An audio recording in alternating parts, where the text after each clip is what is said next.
കൊരട്ടി മേൽപ്പാല നിർമ്മാണത്തിന് ഒച്ചിന്റെ വേഗത. കൊരട്ടി ജംഗ്ഷനിൽ നിർമ്മിക്കുന്ന മേൽപ്പാലത്തിന്റെ നിർമ്മാണ പ്രവൃത്തികളാണ് ഇഴയുന്നത്. മേൽനോട്ടത്തിനാളില്ലാതായതോടെ നിർമ്മാണത്തിൽ അപാകതകൾ ഉണ്ടാകുന്നത് പതിവായി മാറുകയാണ്. സ്പാനുകളിലെ കമ്പി കെട്ടിയതിൽ അപാകം വന്നതിനെ തുടർന്ന് കഴിഞ്ഞ ദിവസം പൊളിച്ച് വീണ്ടും കെട്ടേണ്ടതായി വന്നു.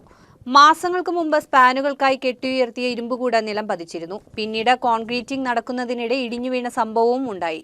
NHAI ഉദ്യോഗസ്ഥർ നിർമ്മാണം നടക്കുന്ന സ്ഥലത്തേക്ക് തിരിഞ്ഞു നോക്കുന്നില്ലെന്നാണ് നാട്ടുകാരുടെ പരാതി.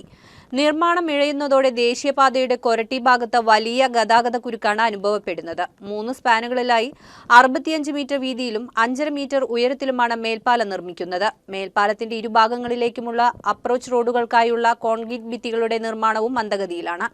തൊഴിലാളികളുടെ എണ്ണത്തിലുള്ള കുറവും പ്രവൃത്തികളെ കാര്യമായി ബാധിക്കുന്നുണ്ട്. മണ്ണിടിക്കുന്ന പ്രവൃത്തികൾക്കായി പ്രധാന പാത അടച്ച് സർവീസ് റോഡുകൾ വഴിയാണ് ഇപ്പോൾ ഗതാഗതം നിയന്ത്രിക്കുന്നത്. ഇതുമൂലം കൊരട്ടി ജംഗ്ഷനിൽ എത്തുന്ന വാഹനങ്ങൾക്ക് യു-ടേൺ എടുക്കാൻ കൊരട്ടി പ്രസ് ഭാഗത്തേക്കും പോലീസ് സ്റ്റേഷൻ ഭാഗത്തേക്കും പോകേണ്ട അവസ്ഥയാണിപ്പോൾ. ഒക്ടോബർ മാസത്തിലെ കൊരട്ടിമുത്തിയുടെ തിരുനാളിന് മുമ്പായി നിർമ്മാണം പൂർത്തീകരിക്കണമെന്നാണ് ആവശ്യമുയരുന്നത്.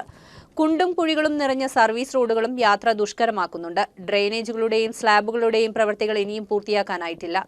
ഭാരവാഹനങ്ങൾ പോകുന്നതിനാൽ സർവീസ് റോഡുകളും താറുമാറായി കഴിഞ്ഞു. നിർമ്മാണം നടക്കുന്ന ഭാഗത്ത് പോലും മതിയായ വെളിച്ചമോ അപകട സൂചിക ബോർഡുകളോ സ്ഥാപിച്ചിട്ടില്ല.